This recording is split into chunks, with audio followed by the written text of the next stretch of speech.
Bismillahirrahmanirrahim. Assalamualaikum warahmatullahi wabarakatuh. Pada kesempatan kali ini saya akan menjelaskan tentang komunikasi antar proses pada mata kuliah sistem operasi. Yang pertama adalah sistem berbagi memori. Sistem berbagi memori atau yang biasa disebut sebagai shared memory system merupakan salah satu cara komunikasi antar proses dengan cara mengalokasikan suatu alamat memori untuk dipakai berkomunikasi antar proses. Alamat dan besar alokasi memori yang digunakan biasanya ditentukan oleh pembuat program. Pada metode ini, sistem akan mengatur proses mana yang akan memakai memori pada waktu tertentu, sehingga pekerjaan dapat dilakukan secara efektif. Selanjutnya, sistem berkirim pesan. Sistem berkirim pesan yaitu proses komunikasi antar bagian sistem untuk membagi variabel yang dibutuhkan.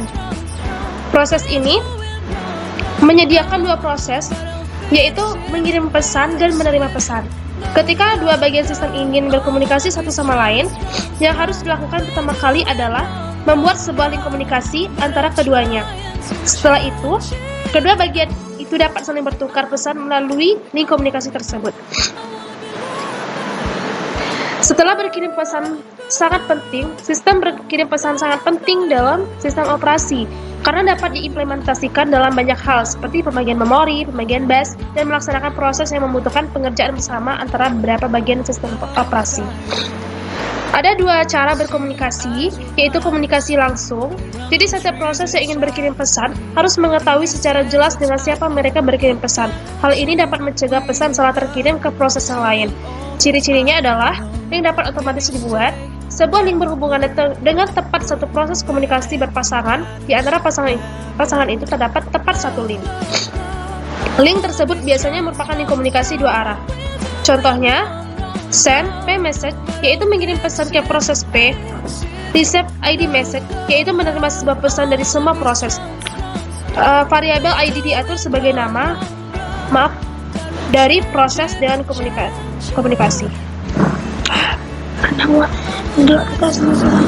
Yang kedua, komunikasi tidak langsung, yaitu berbeda dengan komunikasi langsung. Jenis komunikasi ini menggunakan sejenis kotak surat atau port yang mempunyai ID unik untuk penerima pesan. Proses dapat berhubungan satu sama lain jika mereka membagi port mereka. Karakteristik komunikasi ini yaitu link hanya terbentuk jika beberapa proses membagi kotak surat mereka. Sebuah link dapat terhubung dengan banyak proses. Setiap pasang proses dapat membagi beberapa link komunikasi. Dan link yang ada dapat merupakan link terarah ataupun link yang tidak terarah. Contohnya, send a message yaitu mengirim pesan ke mailbox A, receive a message menerima pesan dari mailbox A. Contohnya, pengirim mengirim semua pesan email baik pesan valid atau invalid ke penerima, sehingga penerima menerima semua pesan dari pengirim. Selanjutnya adalah penyangga. Dalam setiap jenis komunikasi, baik itu langsung maupun tidak langsung, penukaran pesan oleh proses memerlukan antrian sementara. Pada dasarnya, terdapat tiga cara untuk mengimplementasikannya, yaitu kapasitas 0, yaitu antrian mempunyai panjang maksimum 0, sehingga tidak ada penungguan pesan. Dalam kasus ini, pengirim harus memblok sampai penerima menerima pesan. Contohnya, email tidak bisa menerima pesan yang banyak karena tidak ada message waiting, sehingga si pengirim harus memblok alamat email penerima supaya penerima dapat menerima pesan tanpa message waiting. Yang kedua, kapasitas terbatas. Antrian mempunyai panjang yang telah ditentukan, paling banyak N pesan dapat dimasukkan. Jika antrian tidak penuh ketika pesan dikirimkan, pesan yang baru akan menimpa dan pengirim dapat melanjutkan eksekusi tanpa menunggu. Link mempunyai kapasitas terbatas. Jika link penuh, pengirim harus memblok sampai terdapat ruang pada antrian. Contohnya adalah alamat email mempunyai batasan antrian pesan, misalnya 10 pesan yang bisa diterima dari satu alamat email. Misalkan pengirim mengirim 8 pesan ke penerima, sehingga masih tersisa 2 pesan lagi yang bisa dikirim. Dan pesan baru akan menimpa pesan yang lama. Mungkin penerima belum membaca pesan sebelumnya. Jika pengirim mengirim pesan lebih dari 10, maka pengirim harus memblok alamat email penerima. Yang ketiga adalah kapasitas tak terbatas, yaitu antrian mempunyai panjang yang tak terhingga, sehingga semua pesan dapat menunggu di sini. Pengirim tidak akan pernah diblok.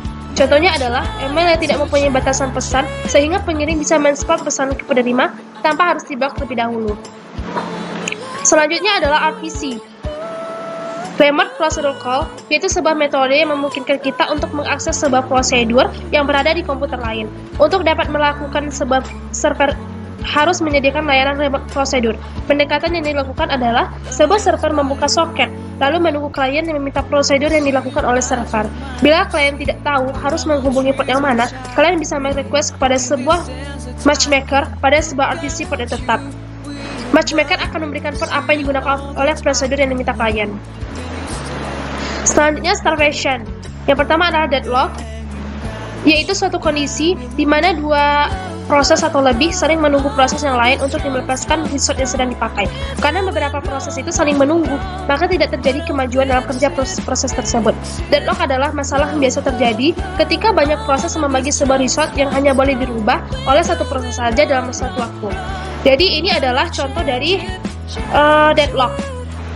Kita contohkan. Jadi deadlock ini dianalogikan sebagai dua antrian mobil. Nah, ini kan ada dua antrian mobil, ini dianalogikan sebagai deadlock yang akan menyeberangi sebuah jembatan. Jadi antrian sebelah kiri ini ingin menyeberangi jembatan, begitu juga dengan mobil sebelah kanan. Akhirnya kan keduanya ini kan tidak terjadi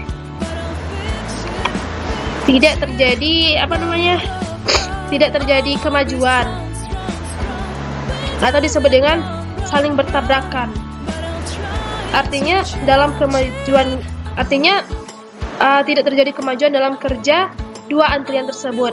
Jadi misalkan saja pada proses A ini mempunyai resource X, sedangkan yang proses B ini atau dilambangkan dengan mobil yang kanan ini mempunyai resource Y.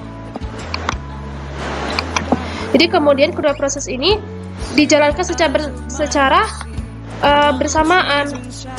Proses A ini, jadi proses A ini kan memerlukan resource Y, dan proses B ini memerlukan resource X.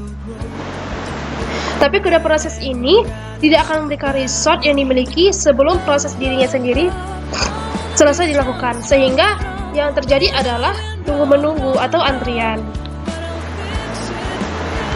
Selanjutnya starvation, yaitu kondisi yang biasanya terjadi setelah deadlock. Proses yang kekurangan resource karena terjadi deadlock tidak akan pernah mendapat resource yang dibutuhkan, sehingga mengalami starvation atau kelaparan. Namun starvation juga bisa terjadi tanpa deadlock. Hal ini ketika terdapat kesalahan dalam sistem sehingga terjadi ketimpangan dalam pembagian resource. Satu proses selalu mendapat resource, sedangkan proses yang lain tidak akan pernah mendapatkannya. Jadi digambarkan, ini adalah contohnya. Jadi pada gambar di atas, pada antrian kanan ini kan ada antrian kanan ini akan menyeberangi sebuah jembatan ini. Tapi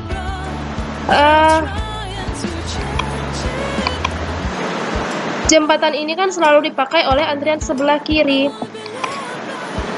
dan sehingga yang terjadi adalah antrian kanan ini tidak bisa mendapat giliran untuk menyeberangi sebuah jembatan ini atau resource. Nah, jadi itulah teman-teman materi tentang komunikasi antar proses dari saya. Mungkin teman-teman belum paham dari materi yang saya sampaikan. Teman-teman bisa menanyakannya di kolom komentar. Kalau tidak ada pertanyaan, saya cukup sampai di sini. Wassalamualaikum warahmatullahi wabarakatuh.